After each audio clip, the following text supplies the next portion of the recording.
Welcome to the second in the series of webinars that we are hosting from BIOME Trust. My name is Vishwanath. I'm with the BIOME Trust based out of Bangalore. We are trying to do this series of conversations around the shallow aquifer, the unconfined aquifer, and wells, and trying to see what is happening across the landscape of India and how are people and communities and groups, civil society organizations, research organizations engaging with the aquifer and with the wells in particular. In the first of our talks, for which the link will be put in the chat box, we did a series of 4 presentations. We had Rohan Kale from Mumbai, and he's been working on a mission to identify the step wells all across Maharashtra and to try to get volunteers to revive and clean these step wells. We had Ms. Kalpana Ramesh from Hyderabad, and she's been leading a remarkable effort to revive the wells and step wells of Hyderabad city, apart from the other work that she does. And she was talking about the classic renovations which she's been able to mobilize around some of the iconic step wells and wells of Hyderabad. We had Mr. Vinay Malgi from Bihar, which is a small town in Karnataka. He shared his experience on the revival of wells and the revival of the Karis and the Kanat ecosystem in Bihar, which was attempted by his group, Team Yuva, and other groups together. And finally, we had Mr. Kapil Thakkar from Atulya Verso, a group engaged with the step wells and the heritage structures of Gujarat state. And the focus of the last meet was more on the cultural heritage which the step wells represent and the way people are engaging with these step wells now to try and make sure that they are cleaned up, revived, protected, and brought back into the mainstream of dialogue around sustainable water use. This time we have 4 excellent speakers as usual. We have Ms. Pallavee Gokhale from IISER from Pune. We have Sanskriti Menon from CE Pune. We have Mr. Ekalavya Prasad from the Make Pan Abhiyan. He's based out of Dhanbad, but his work has also been in Bihar, especially in flood-affected Bihar, as also in Jharkhand. He'll be sharing his experiences in these 2 regions. And of course, we are lucky to have Dr. Himanshu Kulkarni, who can be said to be one of India's leading experts on groundwater and especially participatory groundwater management and the interface between sociology and hydrogeology. And Dr. Himanshu Kulkarni will be helping us in the end to sort of sum up and to think about the aquifer more holistically rather than from the well, as he likes to point it out, from the source to the resource. That will be perhaps his emphasis. So let me straight away begin and invite the speakers. Each speaker will be given between 10 to 15 minutes to present their point of view. We'll have a brief 1 or 2 questions. You're welcome to put the questions in the Q&A box. There's a Q&A box here. Conversations can be in the chat, the Q&A below. Please direct your questions to the speaker concerned so that the speaker can sort of reply to you online, and if possible, we'll try to get it as an audio reply also if it's relevant to the rest of the group too. So do use the Q&A box for your questions and make sure to remember to address it to a particular speaker. If you want to address it through the general panel, you're also welcome to do that. That we will pick up in the end. The chat box is there for you, and the chat box will give the introduction of each one of the speakers, their organizations, the background they come from. We will not be spending time on these detailed introductions. So please do take a look at the chat box. The chat box will also tell you about the first webinar that we did and the recording, which is already up on YouTube. The link will be provided in the chat box. Subsequently, this recording of this webinar will also be on YouTube for us to take a leisurely look at it and to sort of ingest it at a more slow pace. The chat box will also give you a Facebook link that we have for a page which is called the Open Wells of India and the World. You're welcome to join the group if you're so inclined. And there are many conversations there. We have more than 5,000 members in that particular group. And there's a global exchange of ideas around the shallow aquifer and open wells there. So you're welcome to become a member of that Facebook group too. So without further ado, let me introduce the first speaker of the day, Ms. Pallavee Gokhale. She's from IISER. Pallavee, your introduction will be there on the chat box. The floor is all yours. Please go ahead. We'll follow that up with Mr. Ekalavya Prasad. Yeah, Pallavee, to you now. Yeah. Am I audible? Yes. Yeah. Thank you very much, Vishwanath sir, Shubha and Rakshita from BIOME Trust, and Dr. Himanshu Kulkarni for actually introducing me to BIOME Trust and your work. So I'm extremely happy to present my work over here. I'll switch off my video for the sake of bandwidth, and I'll straightly go to my presentation.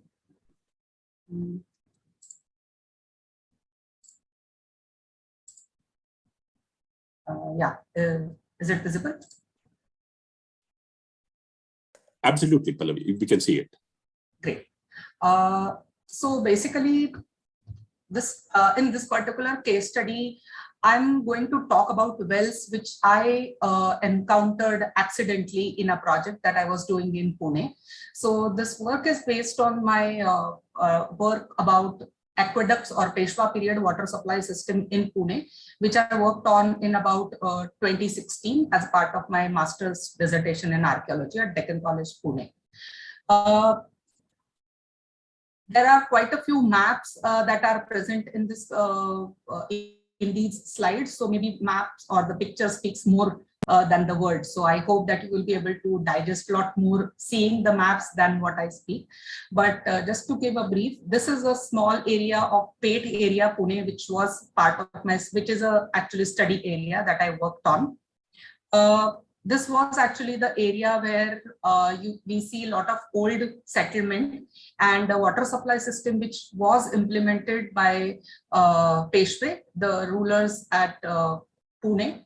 They implemented the water supply system in this particular area.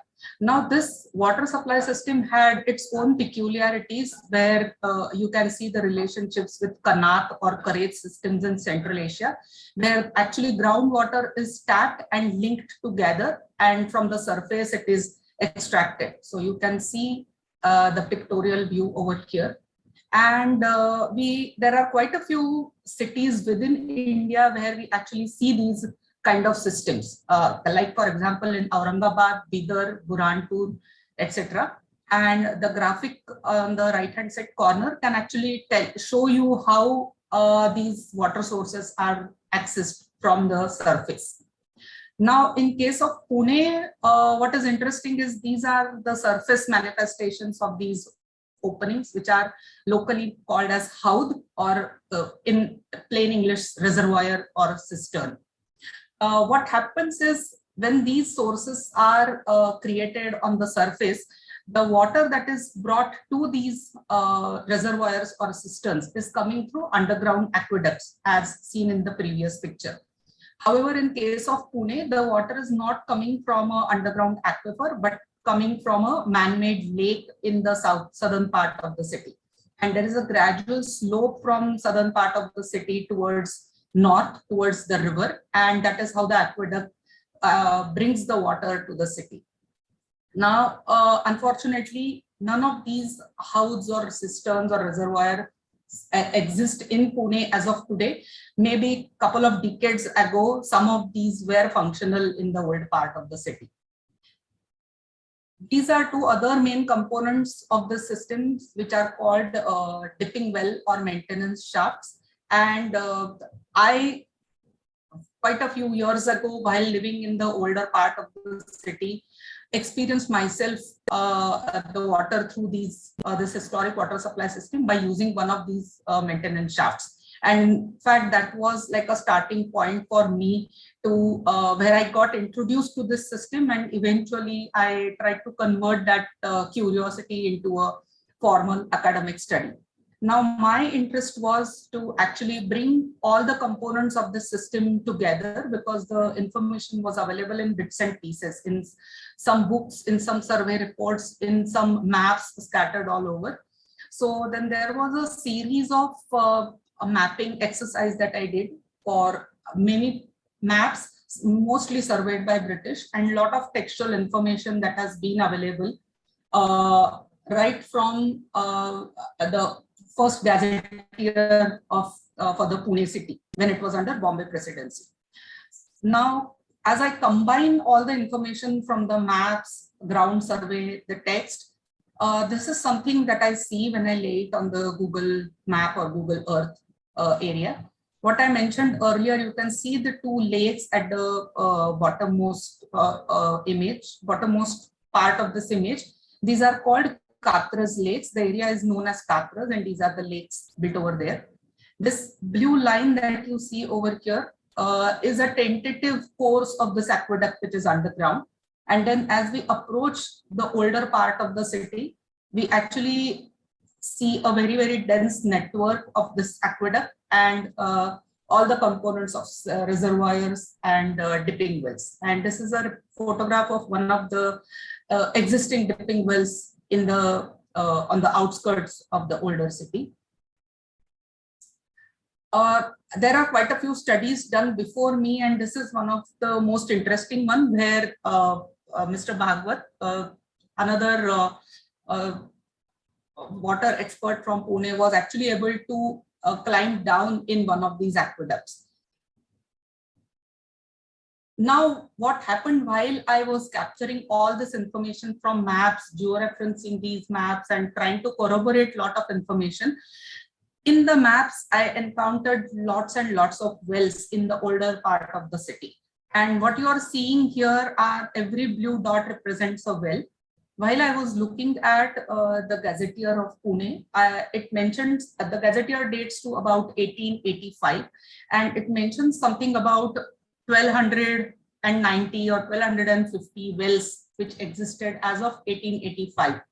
Now, interestingly, when I captured these wells from the maps, I was able to locate or digitize almost 1290 wells. So these blue dots that you see here are 1290 wells. And then let me remind you, these are not necessarily huge wells which you may see in the agricultural fields or places like that. But these are probably very small. In Marathi we call it as ad, or something very small. Small kind of a well, which is available in almost every household probably within the city. Now, when we actually see these wells in relationship to the older streets, the aqueduct network, the components of the aqueduct network like cisterns and reservoirs, this is how the picture looks like. And we can actually look at the astonishing density of wells. And I mean, needless to say that each well is tapping into an aquifer.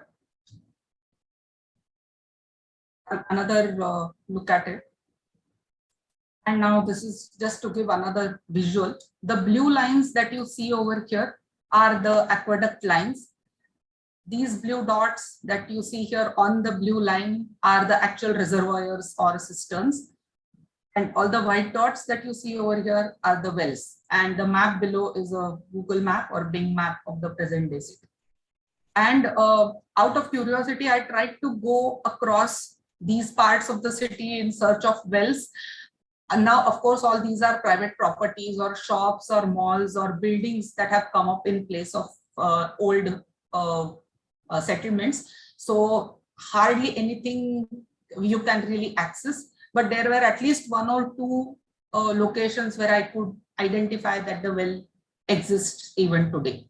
Or in some cases, what has happened is they have actually covered the opening of the well, the surface of the circular well with a cement block or a slab, and have created a kind of parking spot on top of it.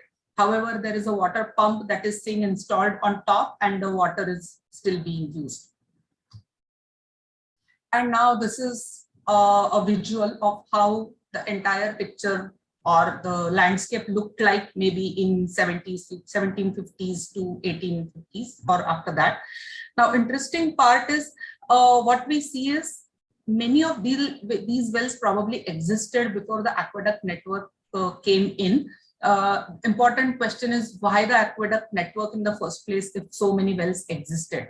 So the reason is most of these wells probably had a brackish or saline water and was not really potable.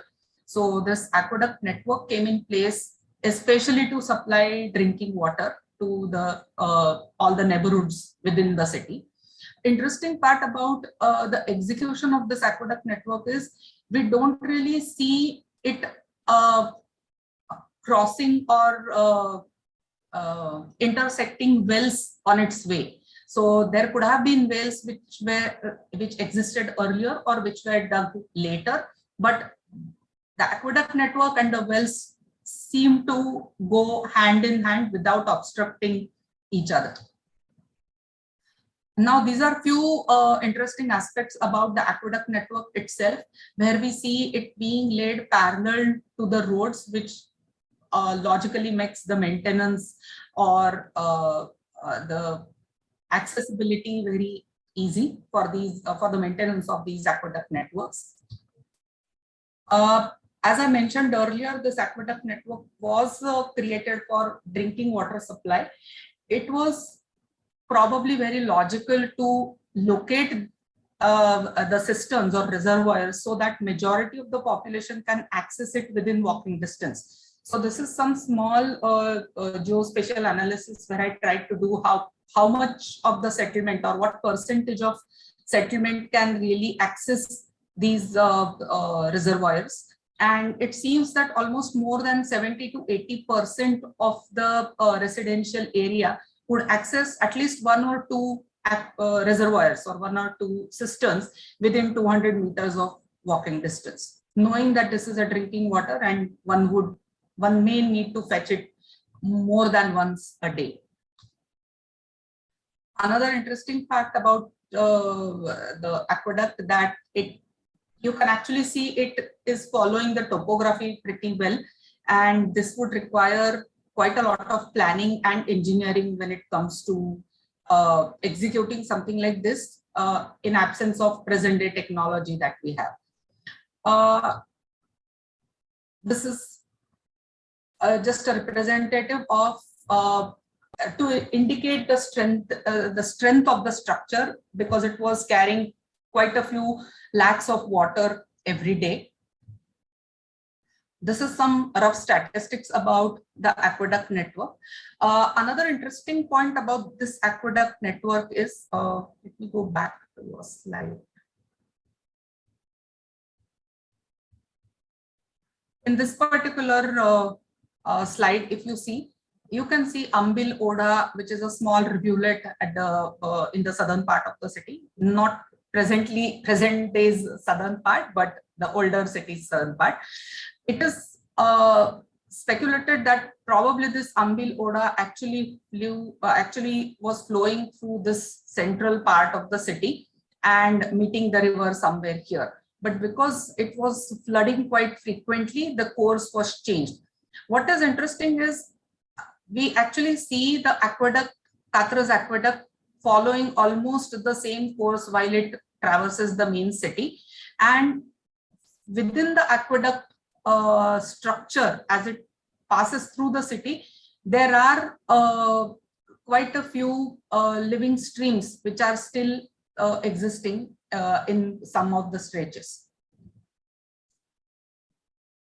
Now coming back to these statistics, you can see 1295 wells could be spotted from the maps dating to 1876. And if you see, there is a PNSV is Pune Nagar Sanshodhan Vrutta, which is a textual which is a survey record made by a local organization done in 1940s. And they documented 1500 plus wells and also talk about the quality of water and whether it was potable or not. And we actually see a lot of these evidences helping to demonstrate the density of wells, quality of water, etc. This is another visual of how the aqueduct is seen within the landscape. Unfortunately, this is how the present day locations of cisterns or reservoirs look like. And in last, I would say 2 or 3 decades, maybe after 1980s or 1990s, there is a severe urbanization or severe redevelopment projects that have happened in the poor parts of the city.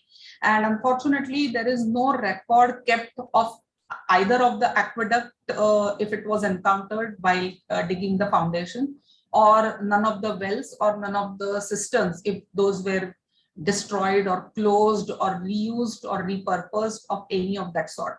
So we have to rely completely for this documentation on the local memory or the historic maps and documents. And yeah, that's it. I have been recently able to put this project up on Living Waters Museum virtual exhibit, so you can visit it at a later point in time.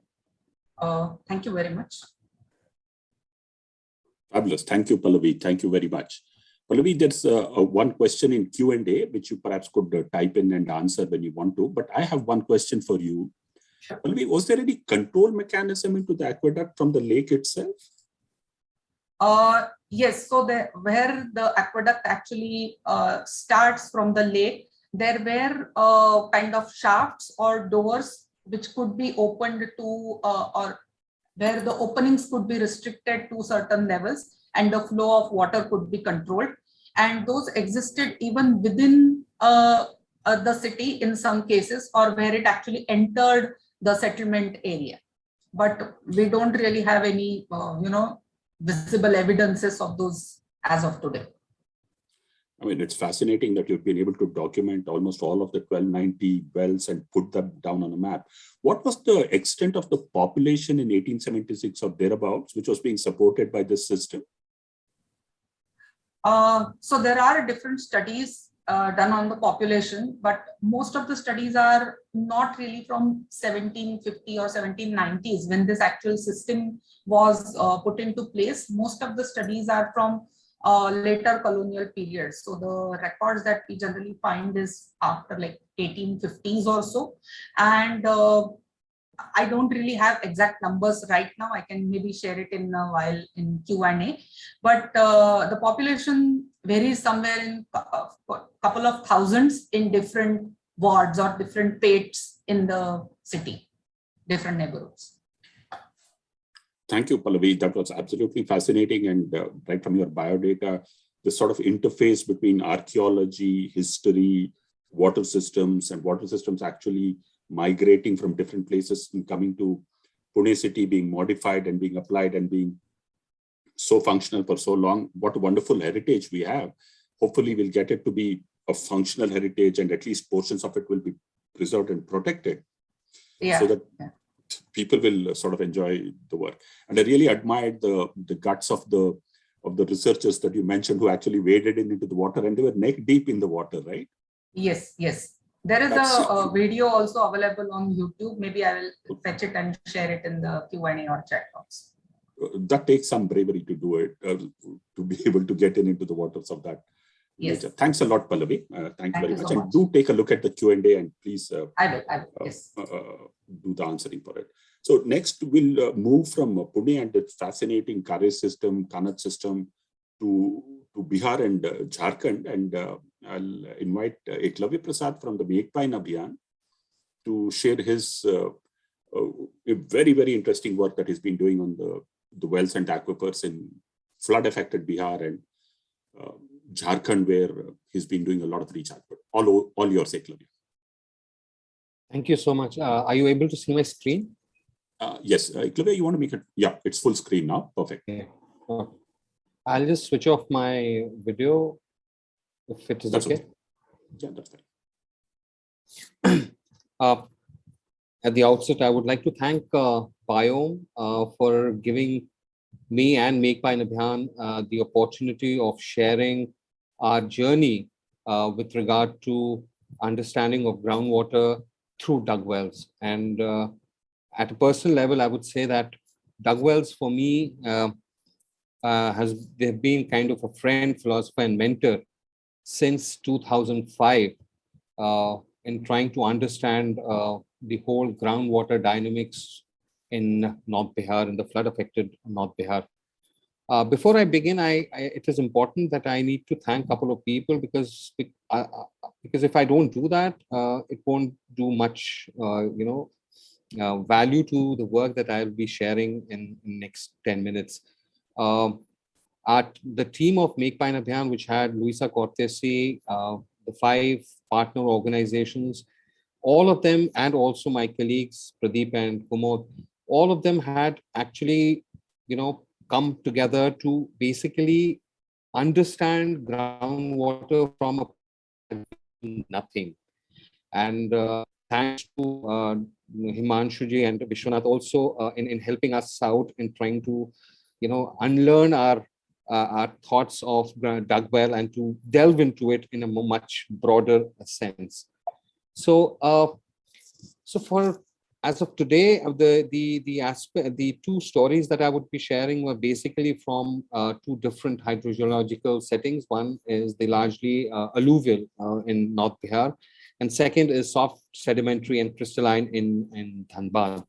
And the reason why I have brought these two particular stories together is in terms of how we were inspired by the work that we were doing in North Bihar and how that actually pushed us to start looking at groundwater and dug well in a totally different setting. And that is how the work that we are trying to do now in Dhanbad, in urban Dhanbad city, is largely triggered from the work that we did in North Bihar. For me and for the organization both, over the years, I think dug wells have actually become the main source to understand groundwater. Now, it is not only about talking about dug wells or groundwater in North Bihar. We did a couple of studies in South Bihar as well. And we did quite a bit of studies in Dhanbad district, which was not in the city, but in the rural areas. Now, for us, it was because of the fact that dug wells somehow had become a part of our working and a part of our curriculum in terms of understanding of groundwater. The same we kind of carried with us when we were doing these studies. And mind you, this actually helped us a lot in trying to understand the whole aspect of groundwater, the management practices, the whole local socio-environmental scenario, and how dug well was able to cater to them.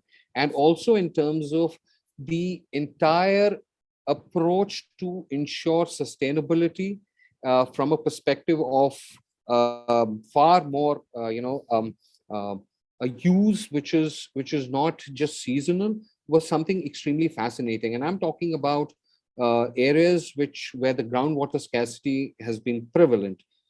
Unfortunately, what we realized while working on groundwater through dug wells was that there are a lot of these myths and aberrations that are being spread about dug wells. Now, it is important to mention that these aberrations or myths are largely product of the human-induced activities. It is not that the dug well per se is wrong or is non-contextual, or for that matter, if you try to even understand groundwater from a dug well's perspective, that it is going to lead you to some other complexities. But the only thing is that these myths and aberrations have been so well articulated that people who were at one point of time largely dependent on this particular source have started doubting it as well. So for us, it was important. And the entire beginning for us with regard to groundwater in North Bihar was from the fact that we were trying to understand, as I said earlier, that we had no idea about groundwater. We had started working there to ensure that people have access to safe water during floods, and we were promoting temporary rainwater harvesting systems there. Till the time we were pushed by the communities and from different districts to start looking at groundwater.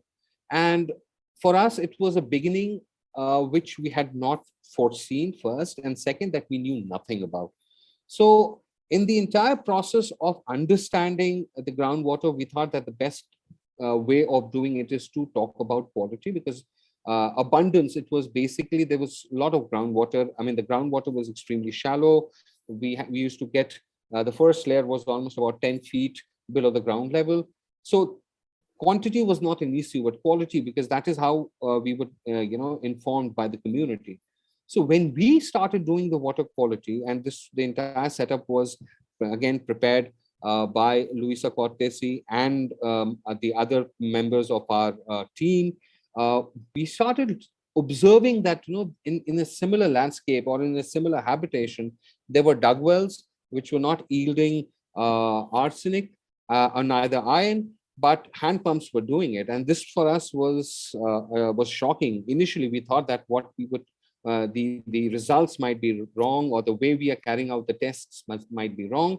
But we continue to understand as to, I mean, try to figure out that we're doing it the best way, but still the results are coming in a way which we were not able to decipher. That is when I kind of reached out to colleagues and friends and organizations like Aquadam and Vishwanath and others as well, to basically figure out as to what could be possibly the reason. And I was told that, it is important that we go and we try to observe how people are drawing water, and which we did. And it was at that point of time was, now if I tell you, many people will find it funny that, you sit next to a dug well to observe how people were taking water, but that is what we were doing. And then we realized that there was a trend, a particular practice which people followed before taking out the water finally from the dug well, or rather drawing water finally from the dug well, and which according to them was the way in which they get fresh water. And and for them, it is important to do that so that they get potable and fresh water from the dug well. And it was nothing but, swirling the bucket, bringing it up and then throwing it back again, and repeating the same thing for at least 2 or 3 times, then finally taking it out. And according to the local people, they said that this is exactly like we are breaking the water, in the sense pani todna. And when we saw this, again, we went back to the same set of people to say that this is what we observed, what does it mean? Now, that had a very scientific argument as to what they were doing in terms of aeration, in terms of oxidation, and finally the precipitation as ferric arsenate of the iron and of the ferrous and arsenite in the water. Now, this was something which was extremely important, and we were enamored by this kind of a revolution that, a dug well, which normally is not looked with the same respect as that of a hand pump. And I'm talking about between 2007 onwards till about 2016, that, people still talked about hand pumps, but they were not really, they were not respecting dug wells. I mean, the only time they respected is when they had some particular custom to follow. Now, when we did this, we thought that it is important to bring out the relationship between community, groundwater, and dug well. And we followed a kind of a process, because it was important to sit with people, to engage with them, and to get their perspectives. Because otherwise, external people, when they go to the villages to work, we have so many baggages with us, so many biases, that we hardly take out time to unlearn and to get the new perspectives with us, and then carry on moving in a similar direction where we take along those aspects that are there. So we kind of emphasize on the fact that let's start talking about the dug well. Let's start talking to people about the different aspects of the problems that they see, and there were many issues that we kind of dealt with. But this was interesting because this strategy actually unleashed a relationship that was the need of the hour, and that is what we were trying to, and that became the fundamental foundation of our work thereafter. So this whole story of Madarpur village in Gogri block of Khagaria district, where we worked in partnership with Samta organization. You'll see the photograph, same photograph of the same dug well, which we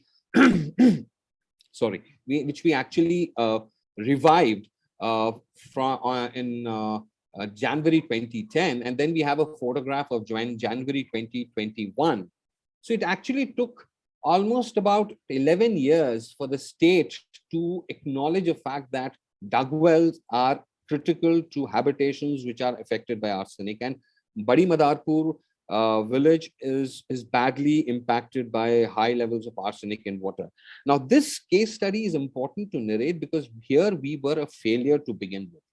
There was nothing that we were able to push We were not able to have a conversation till the time we went back to the foundation that we had created of a conversation. Now, the conversation actually led to an interesting participatory approach in terms of looking at a problem, figuring out a way forward, and then executing in partnership with the community. Though this might sound cliched, but this is exactly what happened. And in order to reach to this stage, we actually were in a position to say that, we have failed in this community, and now we have to take a step back and maybe explore other places to work. So the foundation in itself of reestablishing the relationship which existed at some point of time was something which was extremely critical. Now, with this kind of a foundation, we started moving around and started looking at areas which were not in our area of work, but we started to look at other symbols or other areas where we could use those as examples to say that why it is important to understand dug wells, groundwater and aquifers, because as in the previous presentation, even in Bihar, at one point of time, the entire landscape of North Bihar was dotted with dug wells, and dug wells were something extremely critical to each and every household. So you had private dug wells and you had public dug wells as well. So we came across this almost 300 years old Chandanpur, a dug well in Chandanpur Tola in Bhagalpur district, and it has an amazing story. And the story goes that this particular water has therapeutic value, and people from different parts of Bihar, they come there to drink that water. The color, and they say that, and the people started saying that the color of the water changes. They had ideas about 5 different sources coming together and trying, and that is the reason why the dug well water never goes dry. There were certain fables also with regard to the dug well. So when we started looking at all of these, we realized that there is this whole aspect which has not been explored while talking about aquifers, groundwater, and the source, which actually helps us to understand both.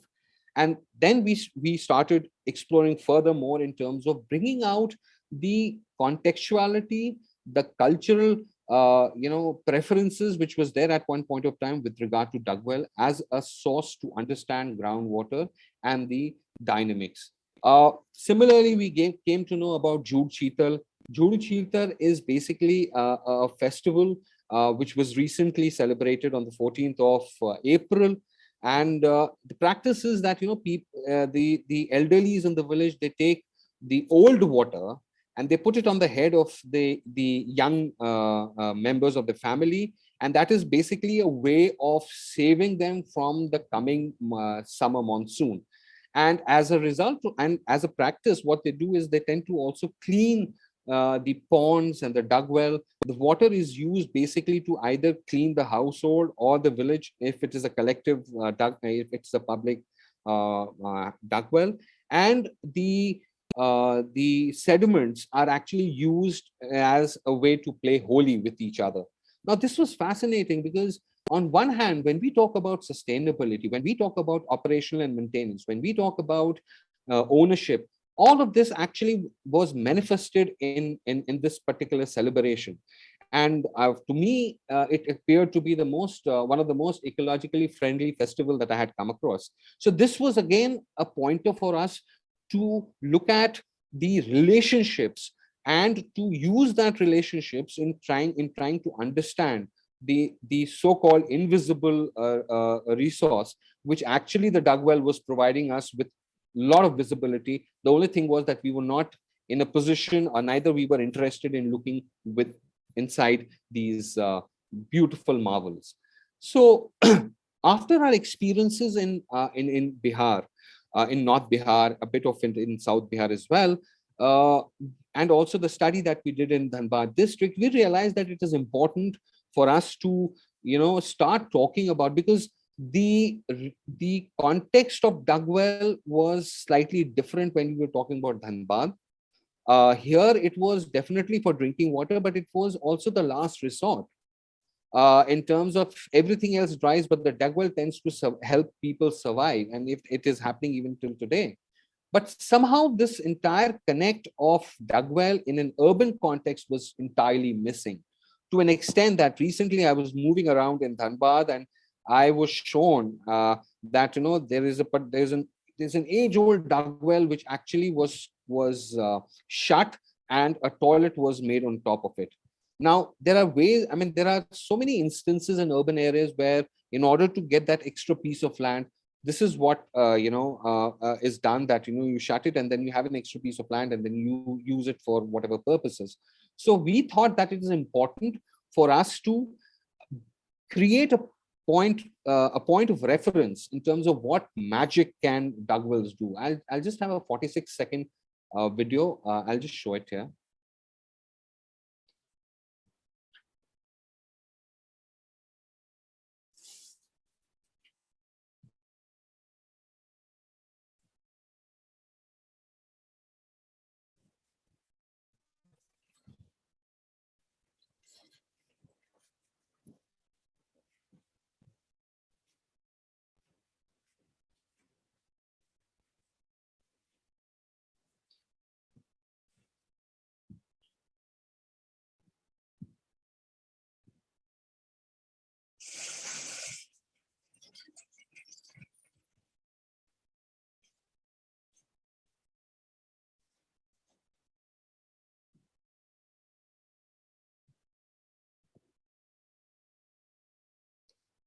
So basically, in order to to ensure that we value the source that has been making groundwater visible since a long time, there are certain practices, there are certain pointers that we have been trying to establish and also trying to promote, also trying to talk about, so that in the coming years, this particular marvel, which is slowly going invisible, is restored, and we are able to utilize it not only to draw water but also to understand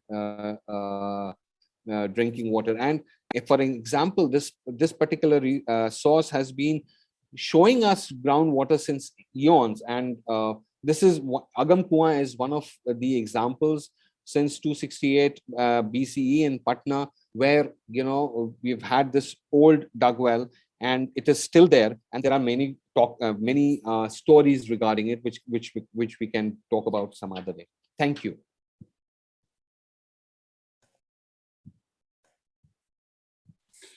Thank you, Ekalavya. Absolutely fascinating that arsenic-free water and iron-free water can emerge from dugwells because of a traditional practice. And if we are able to sort of maintain the sanitary aspect of the well, keep it free from the guinea worm, keep it free from pollution, then it can give us really good quality drinking water. And the transition that you also showed of the well being now taken over by the government, by the state itself, after 10 to 11 years of its display and its revival by the community. And also the fascinating point that you make about the ability of the community itself to clean the well, right? In other technologies like the bore wells and with pumps and motors or with large infrastructure, the community's participatory role becomes minimal, but here it has the potential to be able to be involved. I wish we had the time for you to show the wonderful example of the crushed guava leaves and how it is an indicator of iron in dugwell water or any other water. And these are fascinating insights which come from the people and the community themselves, right? Right. So thanks a lot, Ekalavya. And of course, I have to ask you this, excellent photographs, which camera? So as you answer that in the chat box, I just please do note down if there are any questions for you, Ekalavya, in the Q&A, and do try and answer that. We'll next have thanks a lot, Ekalavya. So we'll now have Sanskriti Menon's presentation. She couldn't unfortunately be with us, so we have a small 10-minute video, and we'll play that now. Sanskriti is from CEE, and she'll be talking about the water literacy which is needed around groundwater and how the CE is engaging with it in Pune city, right? So can we have the video?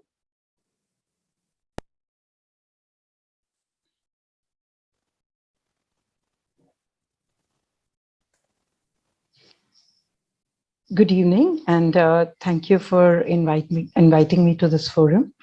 I work with the Center for Environment Education, or CEE. CE's mandate is to promote environmental awareness, for which we develop programs and educational materials, and we try to see how environmental education can lead to action for sustainable development. We also try to undertake field projects that demonstrate and validate the role education can play in sustainable development. When talking about water and groundwater, especially in the urban context of Pune, we've been learning from Dr. Himanshu over the years.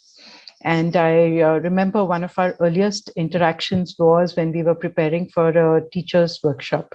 We normally demonstrate activities that teachers can do in the school.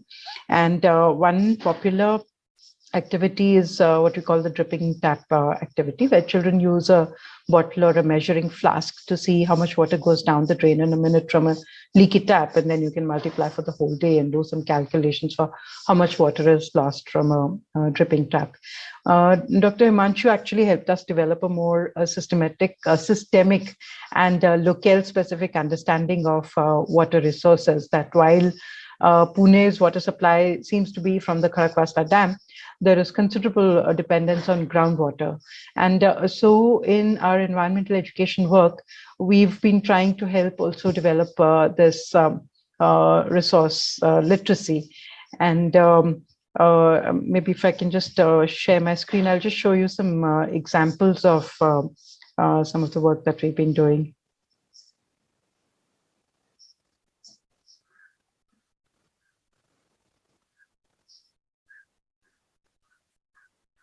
Yeah.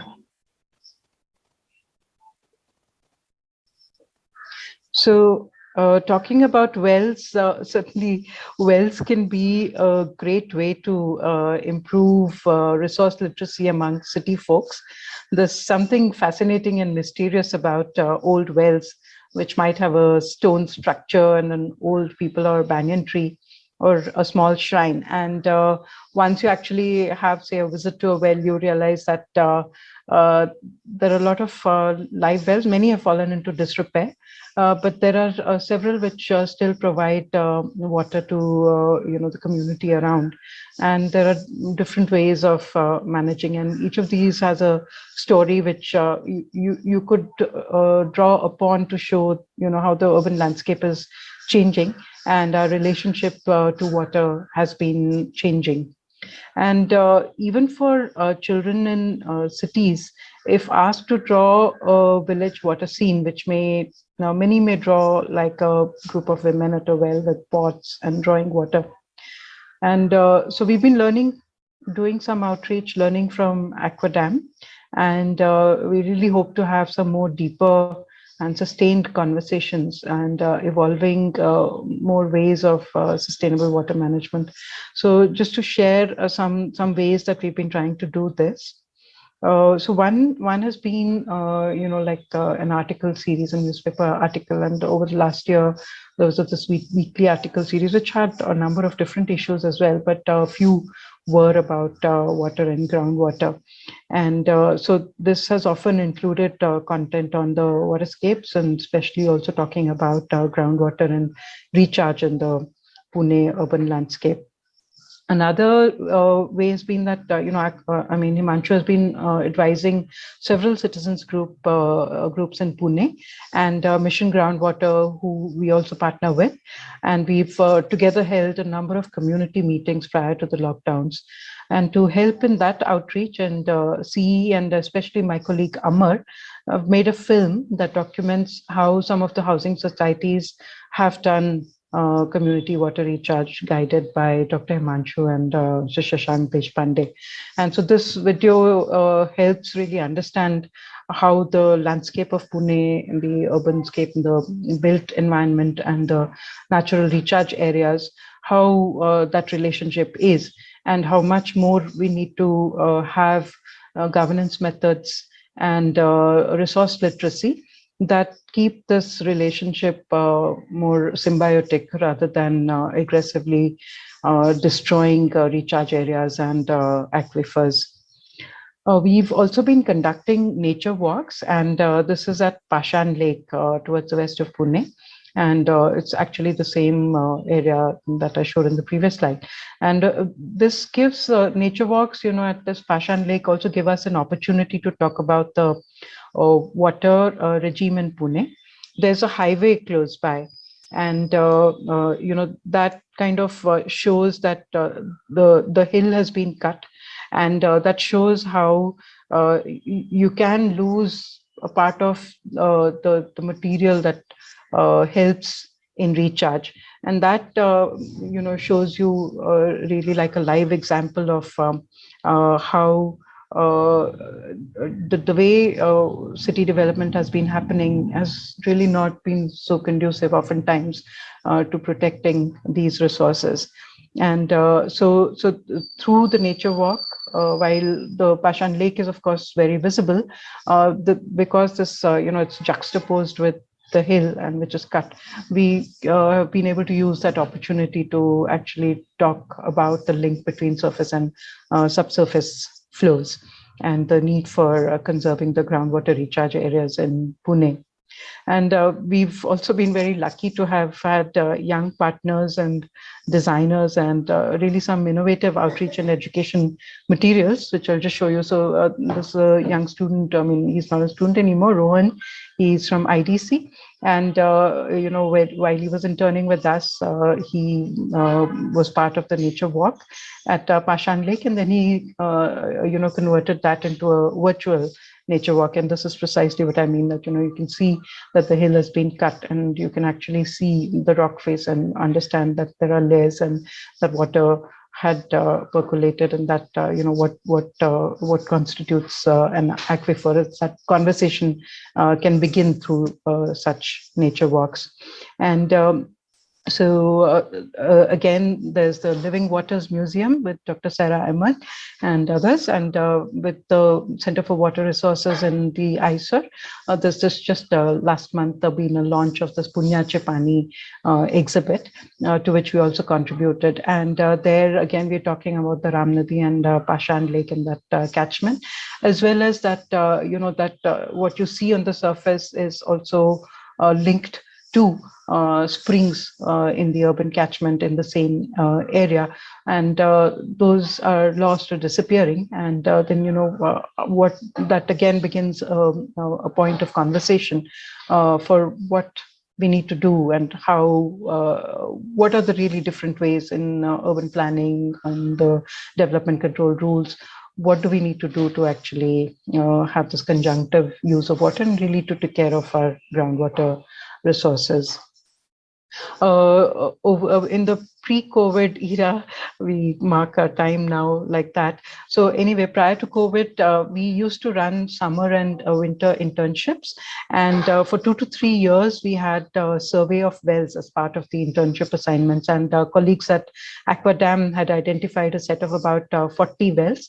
And 2 times a year in the summer and in the winter, students, we would orient them and we would have them to monitor the water levels and in the conditions of the wells, and then they would contribute this information to the study by Aquadam. And lately, we are seeing how we can link water to street design and air quality, and really form this, really multidisciplinary approach to understanding what is happening in the urban environment and how water and the surface, what is happening in the cityscape, they are linked. And so there is concern about resuspended dust from vehicular movement, which is a major concern in the National Clean Air Program of the Ministry of Environment. And 132 cities have been identified as non-attainment cities, so because they don't meet the standards for ambient air quality. And one way that has been proposed is to keep road dust down is edge-to-edge paving or blacktopping of roads. And we are trying to see if it would be better to create a ground vegetative cover and swales for stormwater management, and that can have filter media and recharge. And our partners, Oasis Design, who do really fantastic street design work inclusive of walking and cycling, and green cover, and they've been doing such designs in Delhi. And we are trying to see how this thinking can be brought into the National Clean Air Program, so that a more multidimensional approach of connecting air, water, and earth and people is used to address these urban issues. And so we really hope to connect more and more people from different walks of life who can bring in their understanding of water and groundwater. And what we would like to do is, maybe conduct citizens' assemblies on water resources management in Pune.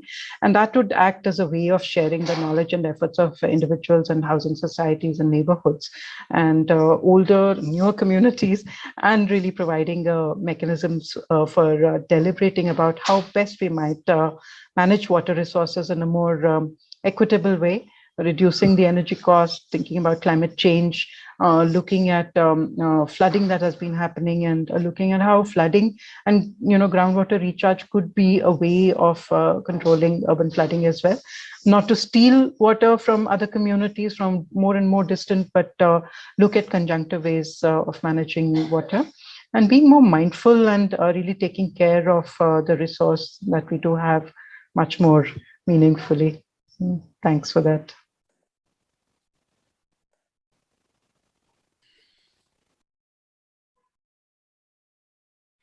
Great. Sanskriti brings upon us this very important point about building literacy and building knowledge around groundwater. She also makes this a very important point about the multidisciplinarity needed to address such an issues as sustainable management of water, within which groundwater also fits in, and where we need to re-engage with many different kinds of people and communities to be able to crack India's major challenge with water, and to then localize water, not to draw it from faraway sources, but to try and see whether we can use local water as much as possible. In all the three speeches, the name of Dr. Himanshu Kulkarni keeps appearing, but in most sessions of groundwater in India, you will find Dr. Himanshu Kulkarni and Aqua Dam being mentioned a lot. So we are lucky to have Dr. Himanshu with us. And Himanshu, your thoughts on how we can bring the shallow aquifer back on the agenda in our urban areas especially, and how we can look at aquifers in a more better governed fashion, what the challenges are for India and what the way forward would be. Himanshu, it's all yours. Thank you, Vishwanath. When is the hard stop? When I wave my hand at a particular point. All right, but I can't see you when I present. So just give it's me 6:50. I thought you have about 20 minutes for you. Himanshu. All right, fine. Sure. So here's what I'll do. I want to begin, first of all, by thanking BIOME for collating all this together, for bringing people together on a topic that is very much under the radar. I mean, suddenly this year, people have woke up to the fact that there is something called groundwater because the UN talks about it. Then second, I would also like to thank my co-panelists for Pallavee for highlighting the history of the dug well in a place like Pune, which is located in a district which has perhaps the largest density of dams in the world. So that's an interesting connection.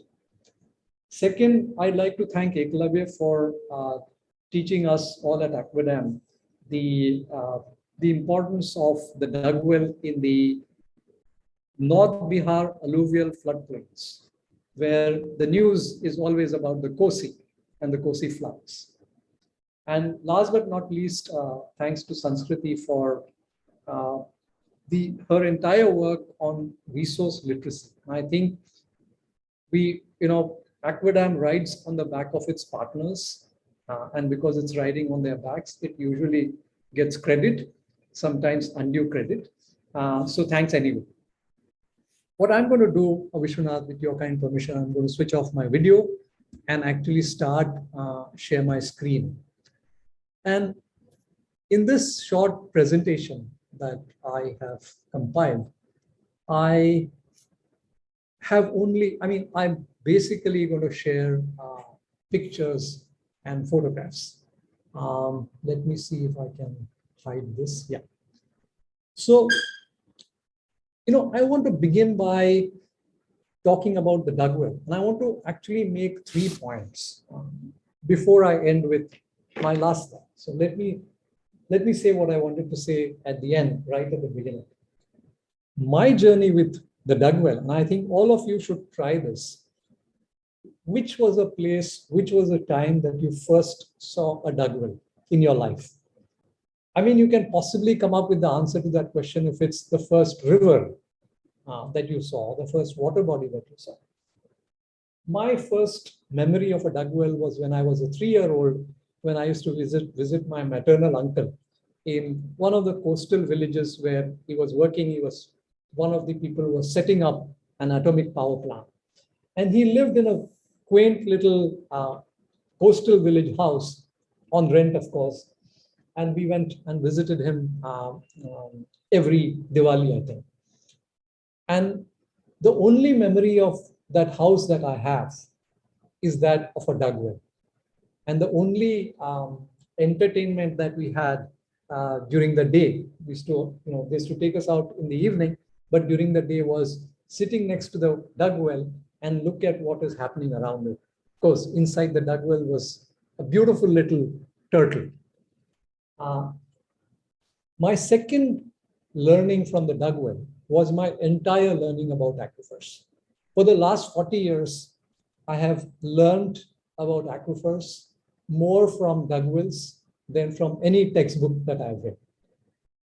And my teacher, when I actually signed up for a PhD, the first thing he told me was, if you sit next to a dug well, even if there's nobody around, if you sit next to a dug well, look inside, look around, the dug well will start talking to you. And I think literally and metaphorically, a dug well talks to you. And the culmination of this journey in some ways is one, this webinar, and a lot of people you will actually talk to in this webinar will potentially probably be involved in the revival of dug wells in urban India. We are starting a small pilot, of course, encouraged and supported by the Ministry of Housing and Urban Affairs, which also feels the importance of not just groundwater, but groundwater in urban India and the need for reviving the legacy of the dug well. So without more ado, I'll go through my pictures and graphics. So every single picture I show you has a reference to a dug well. A dug well on top of a fort called a taka, a very, very old dug well in Odisha, which has this, I think in Bihar, they call it the latta, or in Eastern India, they call it the tenda. This is the headworks of chadas. I'll tell you what a chadas is. And of course, this is the relic of the Persian wheel of the Rehet. This is from a village where the Saharias, a very old tribe in Bundelkhand, in the west of Bundelkhand, to the border of Rajasthan, dwell. So, these dug wells are nothing but sources, yes, but they are also sources that link us to the aquifers. And I think it's this story that I'm going to talk about. Again, in, sort of even repeating the history a bit, dug wells have a recorded history of 10,500 years, but I believe dug wells have a longer history because anything in record, anything official has a smaller history as compared to the actual larger history of things. In India, some of the oldest dug wells, this is of course the Dholavira dug well from Kutch. It goes back thousands of years, 3,000, 4,000, whatever. I think they're also thinking of redating the Harappan period. So if the Harappan period itself gets redated, then of course the dug well in India will have a longer history.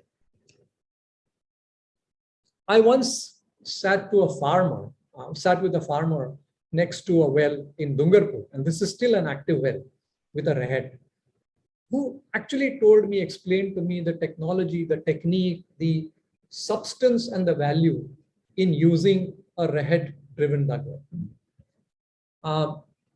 Like I told you, the Chadas drawing from a dug well in Rajasthan is such an epic and beautiful picture. Now, circa after all this history, come to the recent periods, and we've seen a drop of water levels, a drop in the groundwater levels in many dug wells in India. And people say, therefore, the dug wells are drying up, and therefore, so what?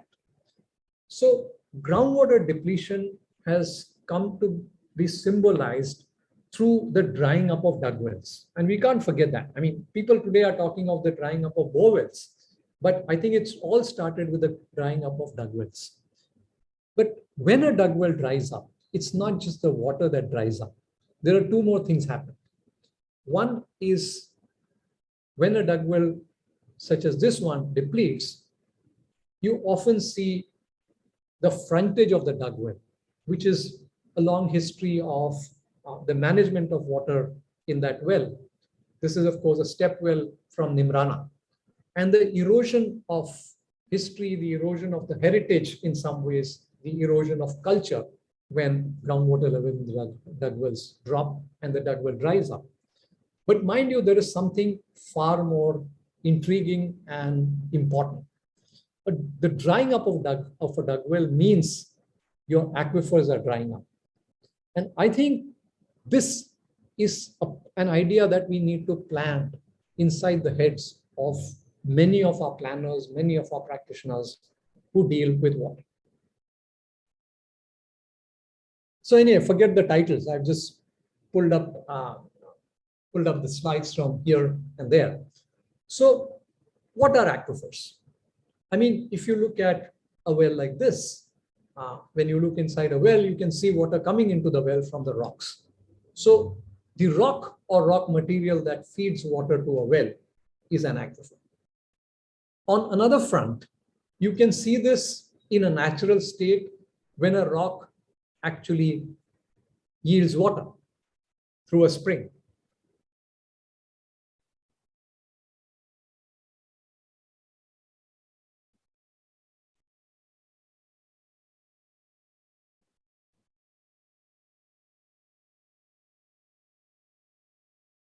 Okay, so in a nutshell, a rock or rock material that yields sufficient quantity of water to dug wells, bore wells, all these sources, and naturally to springs is an aquifer. And to constitute an aquifer, a rock must be able to naturally store sufficient quantities of water and be able to transmit that water from one point to another where a well is located. So it's really the aquifers that we are saying. And when we think of aquifers, and I sort of introduced this slide, so we've actually developed this map of India.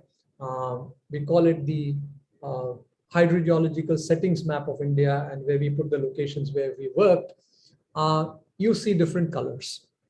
Now, we have been talking about the history of wells, history of dug wells. I think the last session was on that.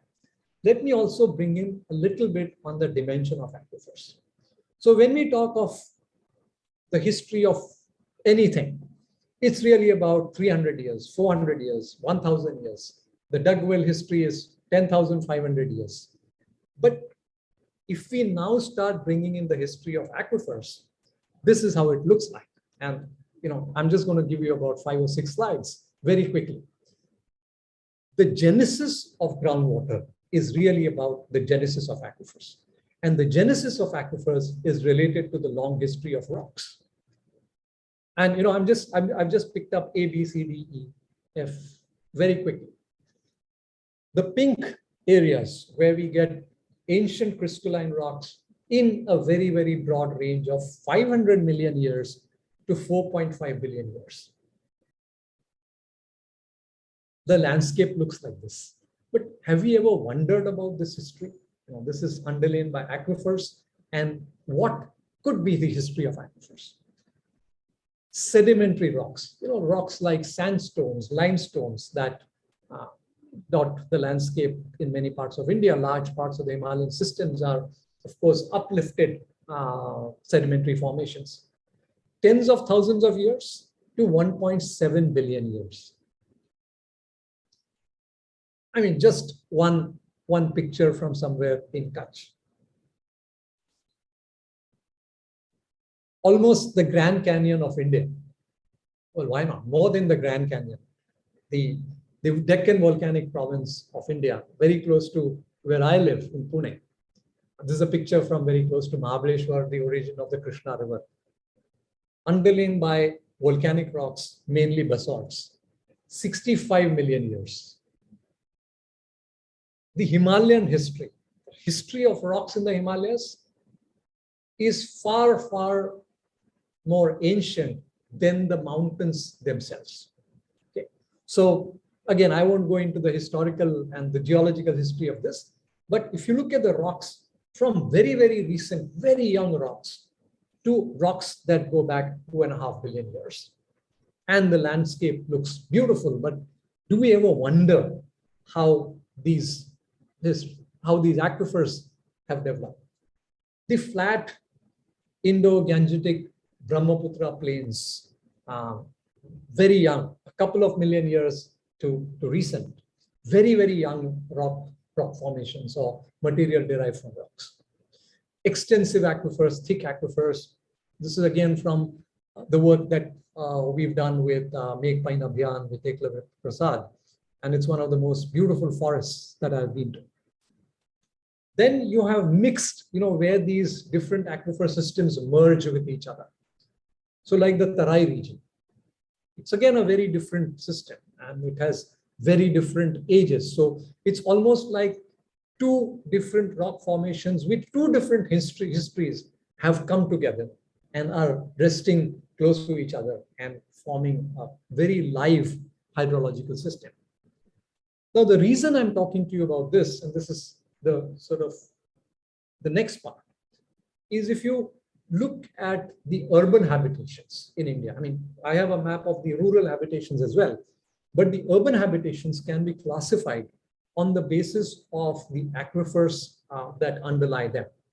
So almost 2,000 urban habitations underlain by the pink versus 3,000 urban habitations underlain by the yellow, and so on and so forth. So there's a typology-based distribution of urban habitations, a typology of aquifers. Take the case of Pune and a very quick set of 5 or 6 slides. So when we discuss Pune's waters, it's usually about the Mula and the Mutha forming the Mula-Mutha River. Then it's about 30 odd watersheds that have been bringing water to these rivers outside of water that comes from Khagaria Dam. So this is actually the watersheds within the limits, largely within the limits of Pune. What Sanskriti showed you in her presentation was work on the Pashan Lake, which is somewhere there. This is where Pallavee showed a lot of her work in terms of the old Pune city. Now, a lot of this has been built upon. So there are about 30 watersheds that bring water into these two rivers. What about the underlying aquifers? We've of course discussed wells, and we've seen, whatever, I think she said 1295 wells dating back to 1876. How many today? 10,000, possibly more, we don't know. We are doing, we are a detailed inventory. I think last year we finished an inventory of all the dug wells in 4 or 5 wards of Pune municipality. Now, we then started about 10, 12 years ago, trying to map the aquifers of Pune city, especially the shallow aquifers. And we came up with a simple conceptual model of using geology to really understand what these aquifers are. So don't bother too much about this. I'll actually show you what So what we did is, we said we'd focus on the layers of rock that constitute the shallow unconfined aquifer. And because it's a layered system, it's complex. So at some places, the same layer, when it outcrops at the surface, it becomes an unconfined aquifer. When it is buried below the ground at a certain depth, it constitutes a confined aquifer. but don't worry too much about it. So this is a field-based, field map geological construction of Pune city area, done through a very elaborate, very long-term method, I would say. Based on this, we actually mapped aquifers at different locations. So I'm actually showing you a cross-section first here. So 1, 2, 3, 4, 5 aquifers in this particular map. 3 aquifers in this particular section. So, we are refining this map, and within a month's time, we'll come up with our second edition of Pune's Aquifers Report, which has more detail. We have actually modified our earlier report as new data came up. And we can say that on the whole, there are about 13, 14 aquifers. We might even cluster some of them together because these upper aquifers are often interlinked with each other. But this is how it looks like. We've overlaid our groundwater table contours and our groundwater flow map onto the aquifers. And the black triangles are locations of some of the natural springs that emerge from these aquifers. And they're all in what are called as natural discharge areas of these aquifers. So this is work in progress.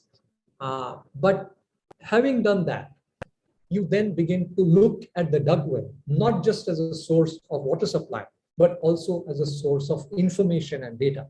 So we've actually installed a few sensors.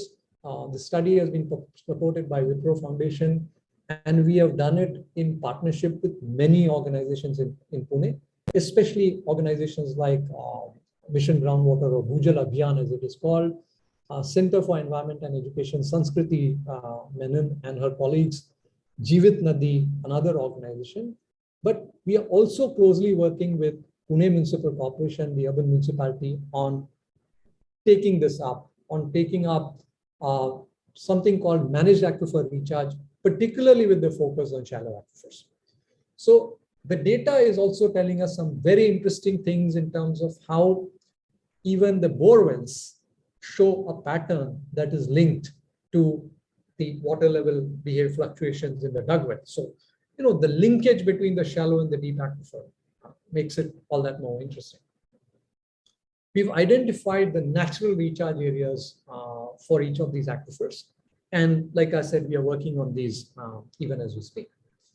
So I'd like to conclude by saying a few things, because the dug well is the core piece. The dug well is the centrality of our discussions today and also going back last time. So I thought of almost like a national mission statement for groundwater. But embedded in that statement, I have 2 or 3 important points to make. I think India's long legacy of the shallow aquifer, because a dug well talks to you about the legacy of the shallow aquifer. We only look at for me, the dug well is like a cosmetic makeup of the aquifer. It's really the window of people to the aquifer and of the aquifer to the people. So the dug well, we talk about the beauty of the dug well, the step well. The aquifer itself is not very beautiful, as you must have realized from some of my pictures. I mean, it's what's there to see in a rock. We actually have a very, it's a very negative statement when people refer to rocks or stones in Marathi language. I won't say that word, because for me, it's really the rock that matters. The rock that matters is the shallow aquifer, from which springs emerge, in which we've had dug wells for all these years, and which also provides the base flow to our springs and rivers. The base flow is a flow in streams and rivers that comes out of the discharge from aquifers through springs and seeps. And therefore, we keep talking of restoring our rivers. We keep talking of restoring our watersheds, our catchments. Restoring watersheds, catchments, and reviving rivers cannot be complete without reviving, restoring, and protecting aquifers particularly the shallow phreatic or unconfined aquifers that exist almost across India's diverse socio-ecological typology. You go to any place in India, there will be some semblance of a dugwell. We've seen it in Bihar, I've seen it in Assam, I've seen it also in the mountains. And very recently I came back from the Javadu Hills of Tamil Nadu. I've seen some very old dugwells there. Third, in order to do that, I think it's necessary to collect, collate, and analyze relevant data pertaining to the shallow aquifers in our quest for the planning and restoration of the large diameter dugwell. Build policy to improve research and practice as a strategy. So basically, without people's participation, this is not going to happen. So, restoring the legacy of the shallow aquifer, restoring the dugwell, doing it on the basis of demystified data, and community participation, people's participation, public participation is the means to this end. Thank you very much. I would like to leave you with a question. I'm sure you have questions for me, but if you travel across India's landscape, there are traditional mechanisms of groundwater access that still exist. And usually these mechanisms are talking to us through the dugwells. Are they telling us something for the present? They've told us a lot about the past, but are they telling us something for the present and possibly something for the future? Just like this farmer who broke his bread with me on one sunny, very hot afternoon in Madarpur and talked to me about why he still uses the rehead in preference of an electric motor on his large diameter dugwell. Thank you very much.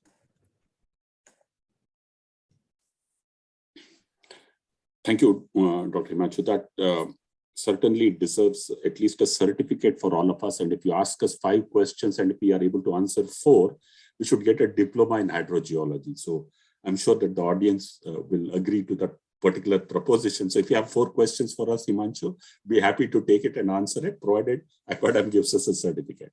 Absolutely fascinating. And it's very nice that you take it from a traditional well perspective and a traditional lifting mechanism and push us back to thinking about aquifers. And that you describe the broader aquifers of India, the local aquifers that you have been able to define in Pune city, which is, of course, what you have been telling all of us for a long, long time. Get to the sub-aquifers, try to understand the aquifers at a local level as much as possible, and then react to the groundwater system there at the wells and the extraction systems and how to manage it. Absolutely fascinating. So as usual, Himanshu, there are 3 questions for you in the Q&A box.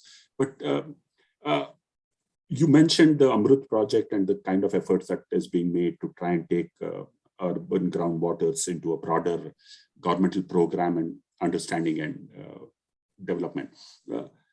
How would you wish the ecosystem to develop? You already mentioned that the communities are needed. Would you want some more institutions to be taking responsibilities across our 500 cities? Well, let me just step back, Vishwanath, and answer that question from our rural experience. And you're aware of our rural experience and how we work in partnership with organizations that work in rural India. We actually got pushed into the urban space by default. We weren't designed to be there. Because our experience in the rural space has been any measure of success on managing aquifers as common pool resources, whether it's on the recharge side of things or whether it's on the usage management side of things, cannot be done through a top-down approach of regulation, legislation, classical programs and policy. That helps. But I think what you need is people's participation, because there is no other country in the world where the degree of groundwater use is as much as in India. We can debate on how much India uses, but there are, our estimate is that 1 billion Indians use groundwater every day. I don't think you have a national footprint of 1 billion anywhere in the world.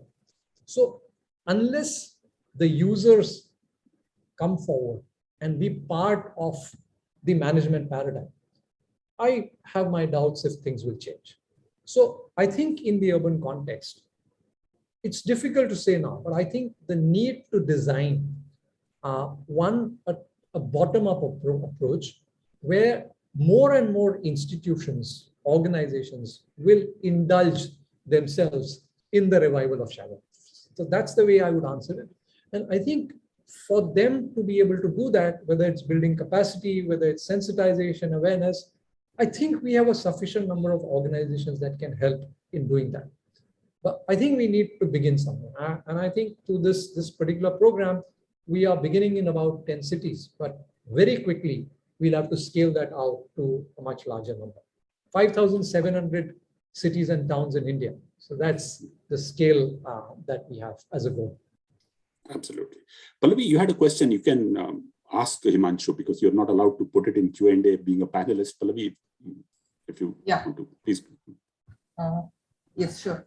Hello, sir. I just wanted to know that we have been seeing these couple of examples, especially in the urban area where the open, the well is being completely covered by the cement blocks or slabs, and the water is still being used by putting a pump on top. So I was just wondering as to how does it really damage the well? Damage as in, does it damage the environment within the well or the water quality? Because I assume that it being open to air is giving certain advantages to the well ecosystem. So what is happening when it gets closed? So I think, Pallavee, there's a trade-off here. I think if you look at the classical large diameter well, usage, of course, is one thing. The more you use it, I mean, of course, it has to be used in a systematic way. A Persian wheel actually takes us back to a hydrology class or any social science class where we talk of steady state or carrying capacity. And those are, of course, the scientific principles that we need to remember. But I think a lot of people in urban India cover their wells simply because a lot of stuff keeps falling into the well. It's more a protection from stuff falling into the well, good, bad, ugly, whether it's organic stuff, people put plastic into the wells, waste into the wells. I mean, I've seen in very old wells in Pune where people have just dumping waste. They're almost like waste sinks. So in order to protect, that's what's happening. So whether to do it or not, as long as the well is intact, I think a larger damage to the aquifer is happening due to large scale excavations, because people conserve their wells. So there was a story from a friend, Gurudas Nulkar, I think it's all on WhatsApp and Facebook, where the plot next to his bungalow, and his bungalow has a well, the plot next to his bungalow was excavated for building construction, and the well, of course, got dewatered. So I think the overall management of a well and the overall management of the aquifer and the well as a part of the aquifer is what we need to come to, or what we need to come to terms with when we start talking about the restoration or the protection of these heritage structures.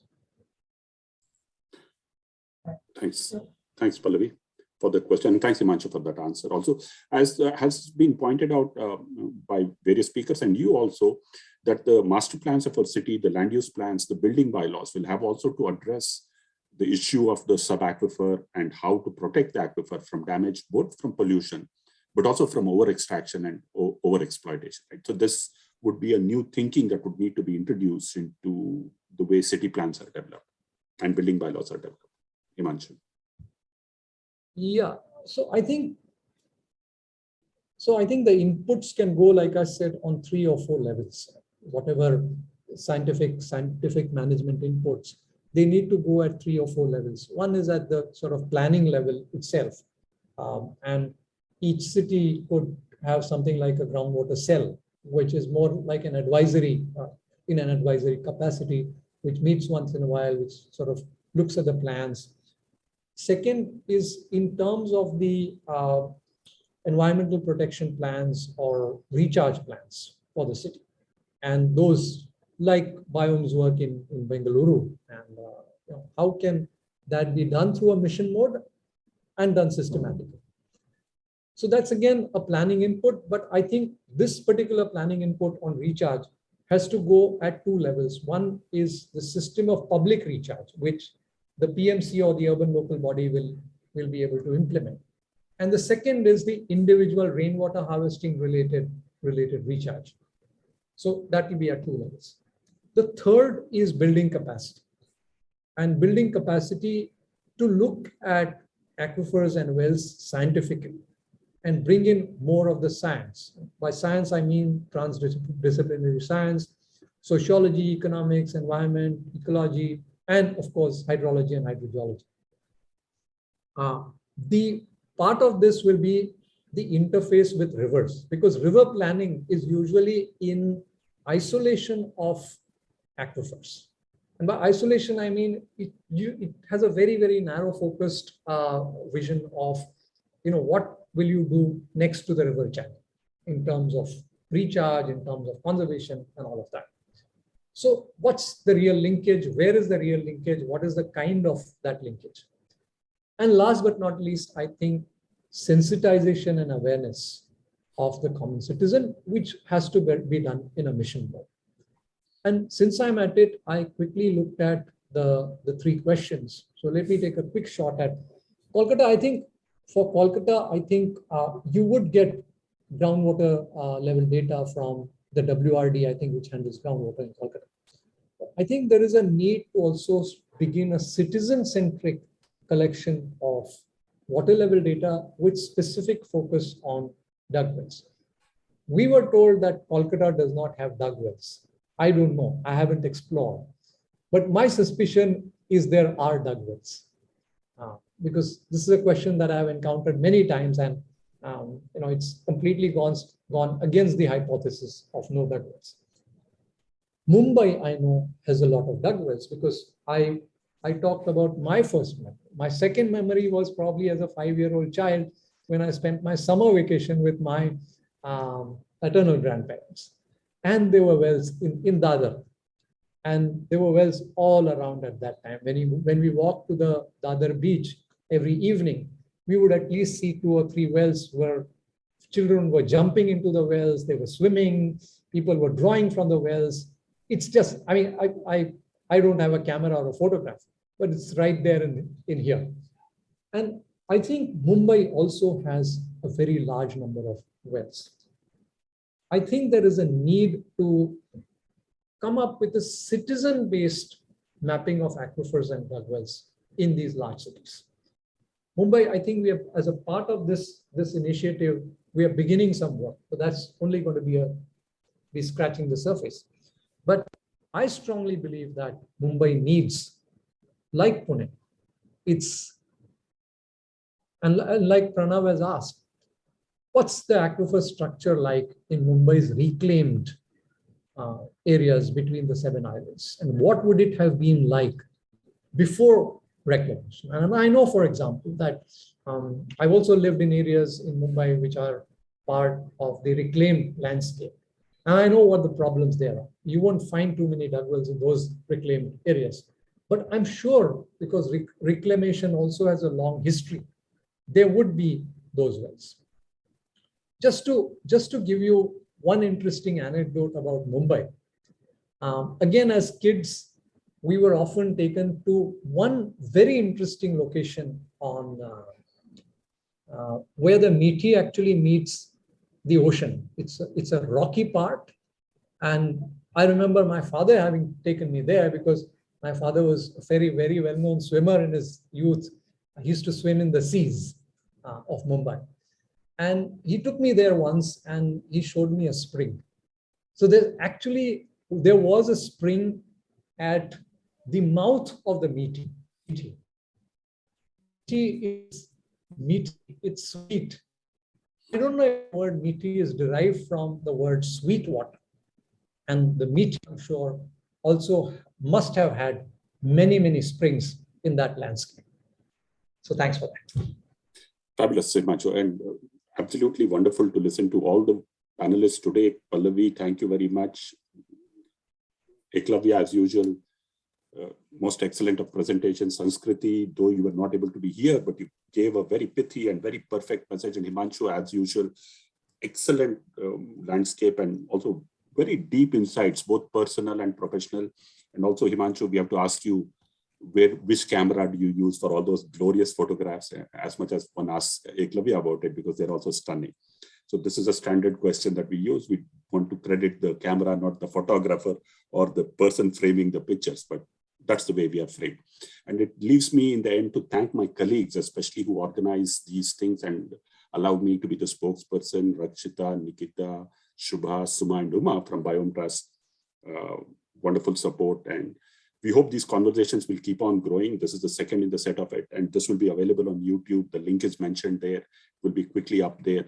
We hope to have more conversations and everybody joining in this movement of securing groundwater, especially in our cities of India, because of the critical dependence we have, and to engage with it at a larger scale. Thank you very much and have a good evening. Thank you, Ekalavya. Thank you, Himanshu. Thank you, Pallavee. Thank you, Shubha.